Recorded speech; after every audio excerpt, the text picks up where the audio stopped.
The Rams began and ended the 1975 season against the Dallas Cowboys. The opener in Dallas was a montage of jarring collision and rattling impact.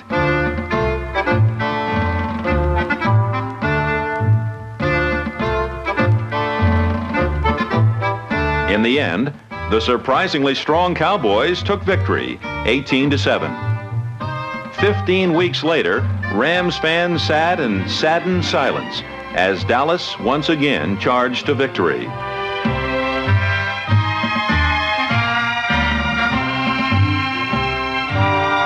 This time at stake was the NFC Championship, and for the Rams, who had met the Cowboys on their two hottest days of the year, there would be no celebration.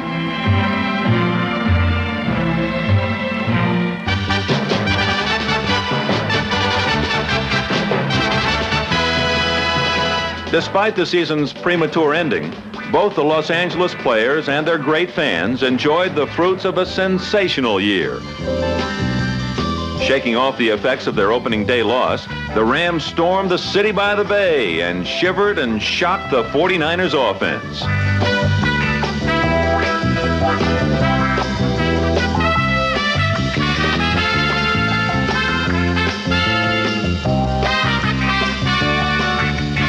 With help from players like number 32 Cullen Bryant, Los Angeles bonsai'd the end zone for 23 points while holding San Francisco to 14.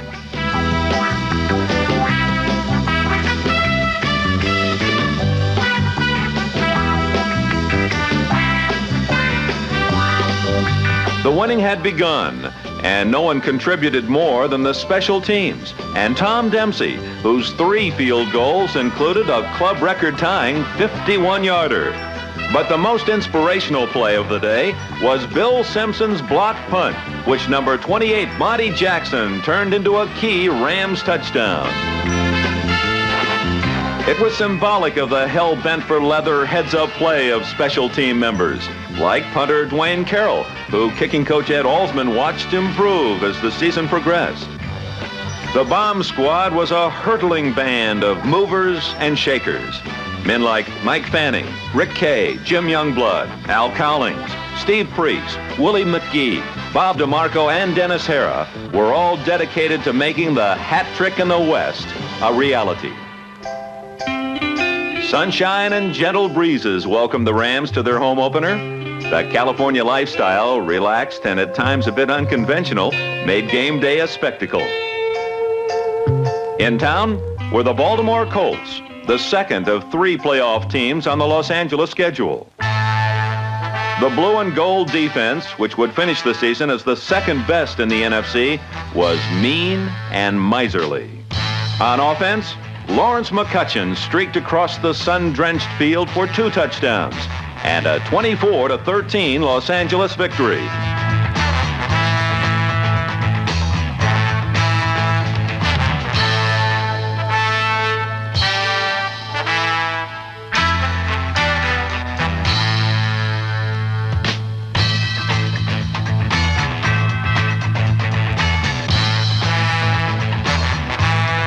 Throughout the year, McCutcheon attacked like a horseman galloping on an all-out cavalry charge.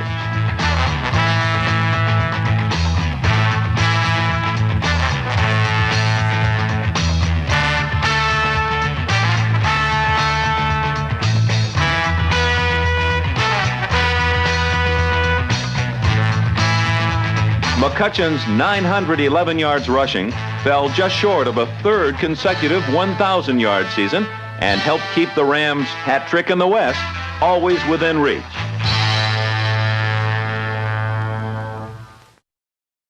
In San Diego in Week 4, the Chargers were fired up and breathing steam.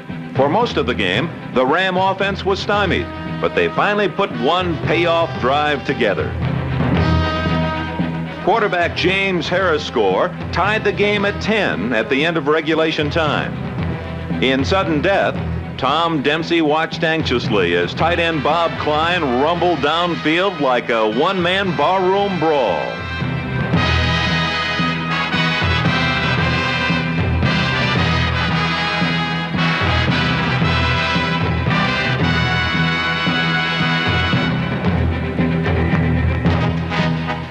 And then victory boomed off Dempsey's right leg, and the Rams' record stood at 3-1. The win was costly, however. Cornerback Al Clark was lost for the season. Eventually, 5 other regulars, Bob Klein, Jim Bertelsen, Larry Brooks, Charlie Stukes, and Bill Nelson, would also be lost. Nevertheless, against the Falcons, the spirit of the Rams took flight as the offense sauntered in for 22 points to Atlanta's 7.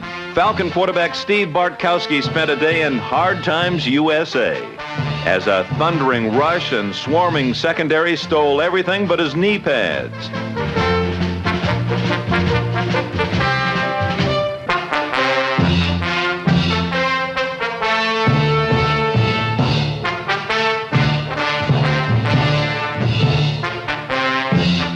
The secondary was led throughout the season by canny Dave Elmendorf, number 42, a strong safety with a penchant for contact.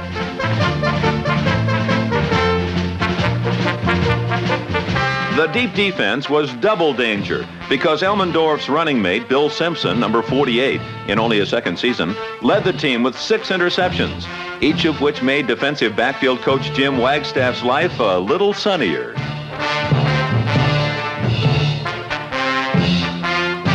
At left corner, Eddie McMillan made life a little rougher for would-be sweepers.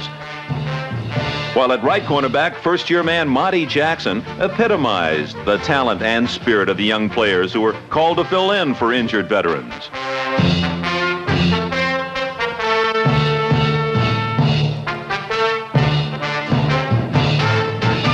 In the season's 6th week, the New Orleans Saints were in Los Angeles and found themselves on the downside of a 38-14 score.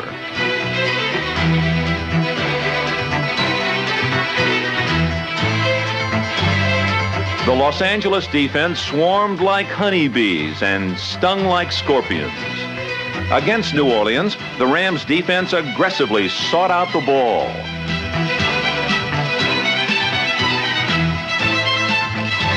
This alert aggressiveness was a trait that brought a 3rd straight division title ever closer throughout the year.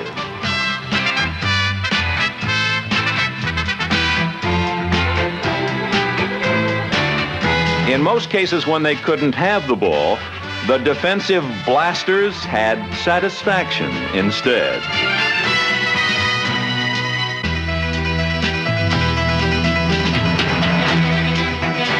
On defense, no one enjoyed detonating people more than Coach Tom Catlin's linebackers. Number 36, Ken Getty's credo was hard and clean and ultra mean. Jack Hacksaw Reynolds' boyish grin belied the futility of going up the middle against number 64. For number 58, outside linebacker Isaiah Robertson, the high point of the season came in Philadelphia on a Monday night in Week 7.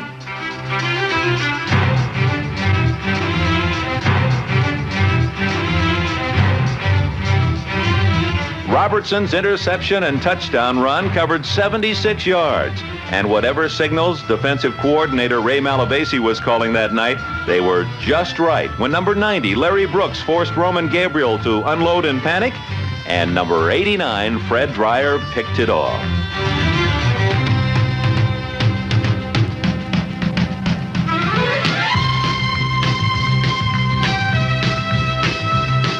Then the dam broke as James Harris connected with Jack Snow to put the game out of the Eagles' reach.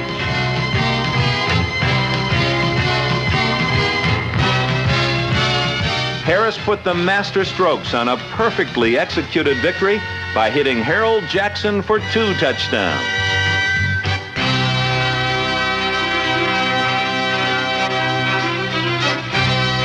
The final score of 42-3 gave the win-streaking Rams a 6-1 record, and for the 3rd year in a row, it looked like the division crown was going to fit.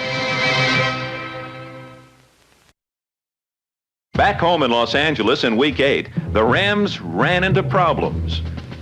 Despite John Cappelletti's touchdown burst, the 49ers eked out a last-minute 24-23 win. It was the Rams' first loss to San Francisco in their last 11 meetings.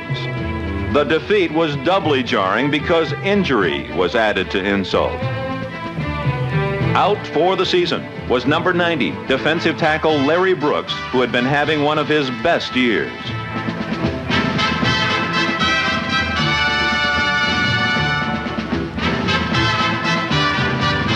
The loss of Brooks was severe, but replacing him was a young dynamo of destruction named Cody Jones, number 76. In only his second year, Jones seems destined to be a high flyer. On the front wall, Jones had expert tutoring from Jack Youngblood, number 85. Winner of numerous awards and loved by the fans, the All-Pro was the Defensive Player of the Year in the NFC.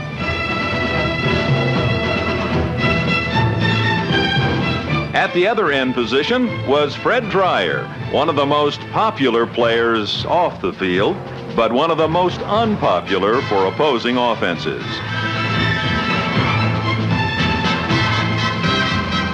Immovable in the middle was Merlin Olsen, number 74, everybody's all-time, all-everything. In his 14th season, he shone with the brilliance of a Pacific sunset.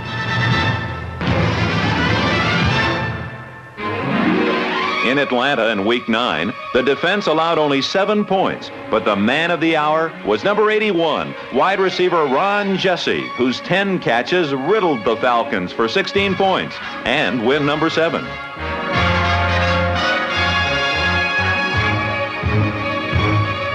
Throughout the year, Ron Jesse burned people with his searing speed and pleased receiver coach Lehman Bennett with his soft hands and fluid grace.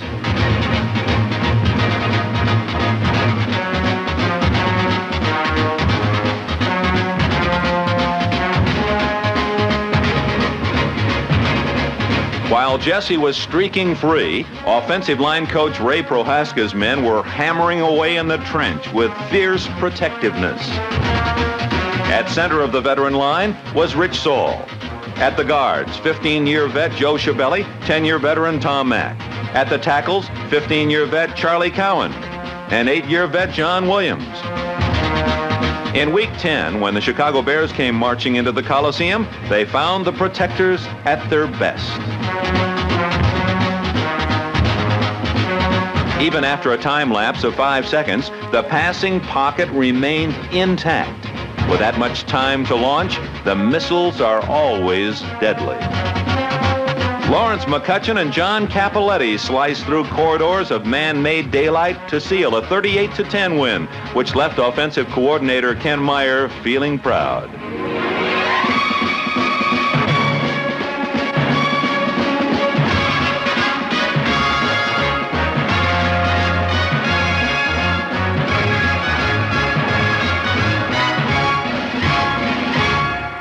It rained in Detroit's indoor stadium, the only thing scout Jack Faulkner hadn't foreseen.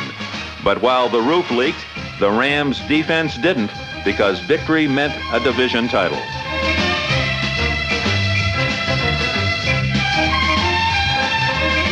It was that kind of a game. And even the Los Angeles offense meted out a barrage of physical punishment. Especially pleasing to running back coach Elijah Pitts was Jim Bertelson's all-around performance. Number 45 was the epitome of the complete ball player as he gouged out tough yardage on the ground and came right back as a receiver.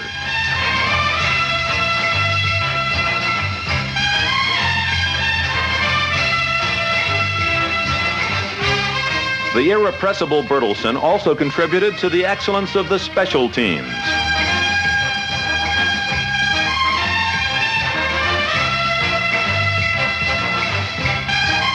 As if all this weren't enough, on this play, his alert blocking disrupted the safety blitz, helped put Harold Jackson in the end zone.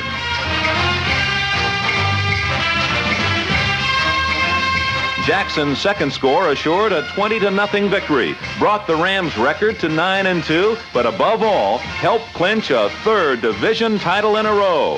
The hat trick was theirs. didn't rain indoors, but the tenacious Saints kept things interesting until this unusual play took place.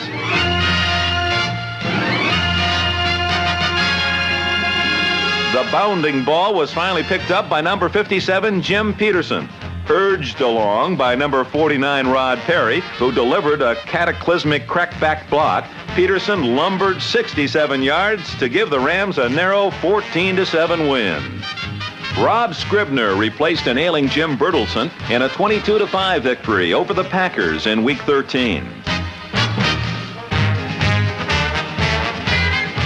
Scribner's gutty play was matched by come-through performances by youngsters Ron Jaworski, Doug France, and Rod Phillips, all of whom started for injured regulars when the fireworks and the world champion Pittsburgh Steelers hit town in the season's last week.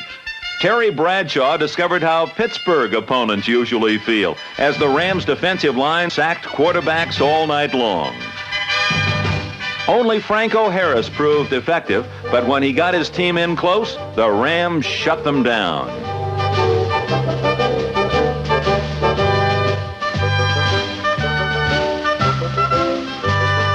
The game was tense and hard-fought right to the end when, with the score tied at 3, the Rams engineered a picture-perfect 12-play drive.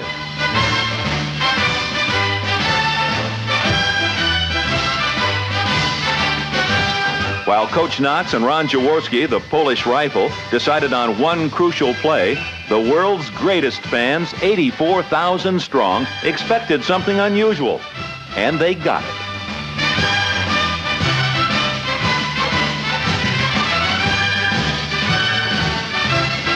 With a 10-3 victory over the world champion Steelers, a 12-2 season, and a third division title behind them, the Rams were now confident that in the playoffs, the Cardinals would be in trouble. Is there any question? Is there any question on who's going to win? Would I be dressed like this if there was a doubt in my mind as to who was going to win? From the outset, Los Angeles domination was apparent. Lawrence McCutcheon was in fluid drive all afternoon, flowing to his greatest day as a pro, 202 yards on 37 carries. Capping a perfect opening drive, the Polish Rifle became the Polish Jeep, and the Rams led 7-0. By far the best was yet to come, and this is the way I called it for KMPC Radio. Second down and 8. Back to throw is Hart. He's got 5 in the pattern. He throws. Intercepted by Youngblood. 45-40, 35-30. Jack Youngblood. 25-20, 15-10, 5. Touchdown! He's going to throw. He looks. He throws over the middle. Intercepted by Simpson. 35-40. Bill Simpson. 45-50. Has Blocker. 45-40 down the sideline. 25-30. 25-20. 15-10, 5. Touchdown! Bill Simpson.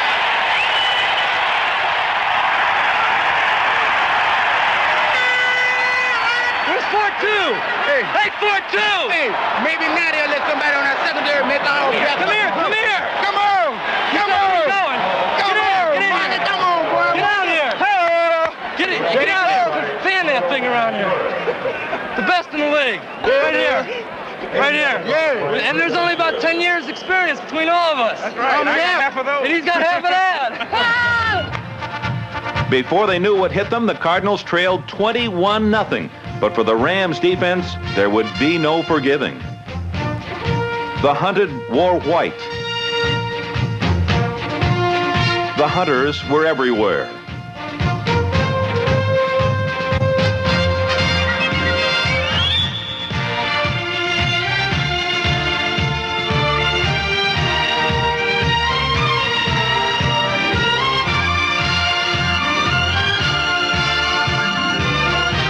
When the defense was finished exploding hand grenades, the offense brought on the bomb. Ron Jaworski, the starting quarterback for the Rams today, as McCutcheon and Bryant split behind him. Jesse left, Jackson right. Jaworski, a play-action fake to McCutcheon. He's going to throw long, and Jackson is open. He's got him at the 20, 15, 10, 5. Touchdown! Harold Jackson on the bomb.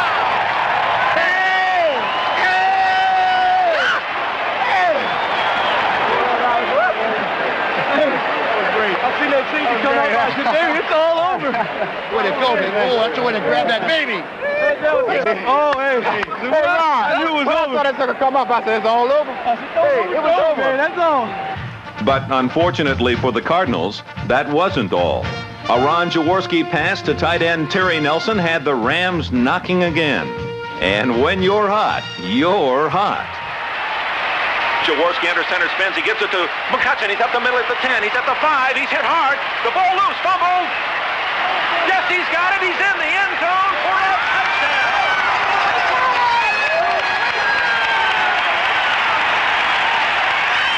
Rams 35, Cardinals 23. Oh, my. Way to go, Ronnie J. For the last 3 seasons, the Rams have proved to be the best in the NFC West. In 1975, they did it with a great offense and a defense that gave up the second lowest amount of points ever in a 14-game schedule. And they did it with a coach whose record equals the best in the NFL, 34 wins, 8 losses over the last 3 years.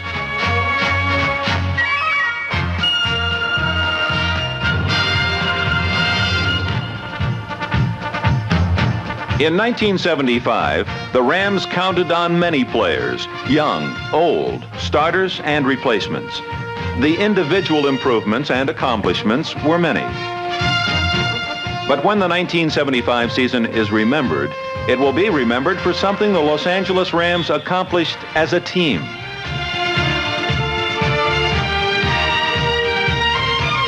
'75 will stand as a symbol of a consistent winning attitude.